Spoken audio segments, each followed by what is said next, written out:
பிறந்த நாள். பிறந்த நாள் எனக்கு பொன்னையா, நான் யாருக்காக இந்த உலகத்துல பிறந்தேன்னு எனக்கே தெரியாது.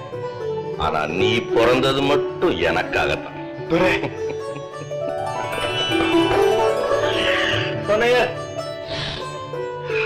நான் எப்ப பிறந்தேன்னு என்ன பெற்ற தாய்க்கும் தெரியாது, என் கூட பிறந்த சகோதரனுக்கும் தெரியாது, ஏன் எனக்கே தெரியாது. ஆனா நீ மட்டும் இதெல்லாம் மறக்காம ஞாபகம் வச்சுட்டு இருக்க.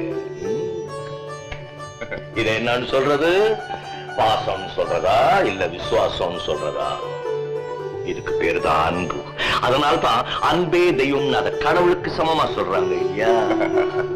துரை, நோய் நொடி இல்லாம நீங்க 100 வருஷம் நல்லபடியா உன்னை போல நல்லவங்களுடைய அன்பு இருந்தா போதுண்டா. 100 வருஷம் 1000 வருஷம் நல்லா இருக்கும். துரை, இந்த வருஷம் உங்க பிறந்த நாளை ரொம்ப சிறப்பா கொண்டாடணும். யூ டோன்ட் வரி, நான் ஜமாச்சு.